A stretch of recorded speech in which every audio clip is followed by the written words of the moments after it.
Now let's look at some of the methods and attributes of list. The way you can see all the attributes and methods of list is by using the function called dir. You specify dir, you write dir and say list inside the parentheses, and that's going to print you all the attributes and method of list. In this particular instance, it prints out me the all the attributes and method right here. The most important ones that we would be dealing would be this one towards the end, these ones, the one without the underscores. So you can see bunch of underscores, and these ones right here, they are the ones without the underscore. So we'll be focusing on these ones. These are the most important one. So these are append, clear, copy, count, extend, index. Most of these names, they're pretty self-explanatory. Just by looking at the name, you can figure out what these functions they do. So let's look at few of them. Let's look at the append first. So suppose I have my data right here. On a side note, by the way, if you ever want to know what each one of these function does, you can actually print help on that. So you can come over here. Let me just comment this line out and comment this. And if I type print help list, that's going to give me a small summary of what each and every function does. So if you scroll down right here, it tells me about each function. So let's look at one of the function. Let's look at this to append. Append function, what it does, it takes the self object. Okay, this is the object, and it's going to append the object to the end of the list. It's telling you. What about clear?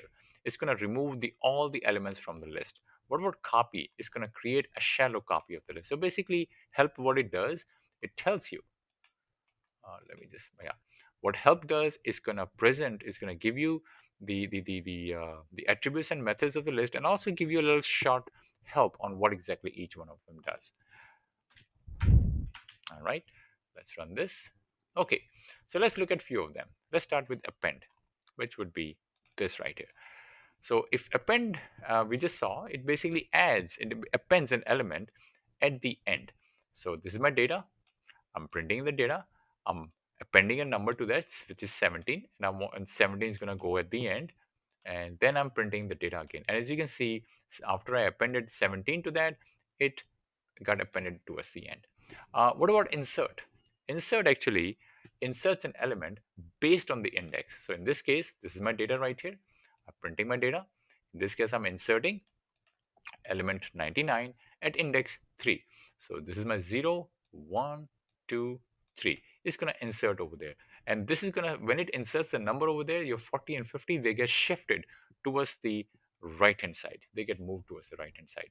You can see that your 99 came over here, and then your 40, 50, it got shifted. It got moved towards the right hand side. Let's look at the remove. Maybe you want to remove an element. So in this case, same data, printing my data before that, removing element 50.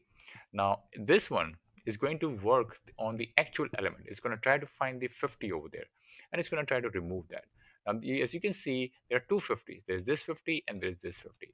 So it's going to remove the first matching element. It's not going to remove the last one. So if you run this, you can see that it removed this 50. It did not remove this one. You can see that 40, 99, and 50. It removed this one. All right, pop. Pop, it removes an element based on the index. So this is my data right here. I'm printing my data, and I want to remove, I want to pop one of the element at index 2. That would be this right here. So when I run this, it's going to pop that element at index 2.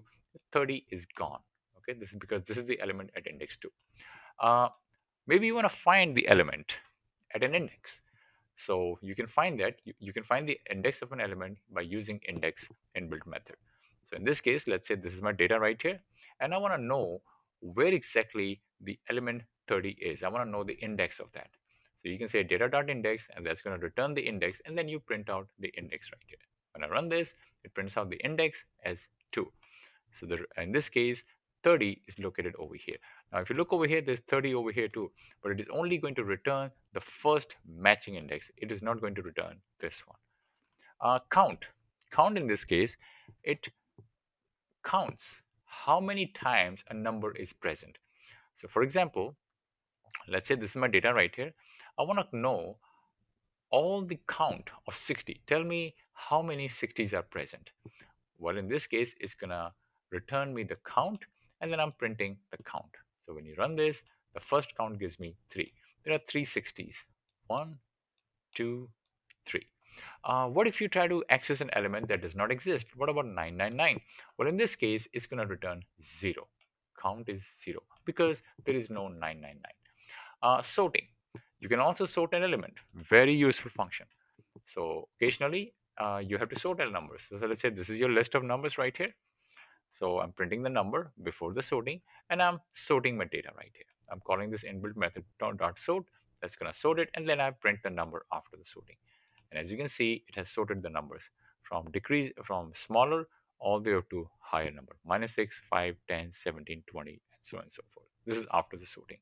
What if you want to reverse the list? Well, you can do that too. There is an inbuilt method called reverse. So this is my data. I'm printing it before I reverse it. I reverse the data, and then I print it after reversing the data. And as you can see, it has reversed the numbers. So this number was minus 6, 10, 20, 30, 25, 40, 17. Now it's 17, 40, 25, 30, and so on and so forth.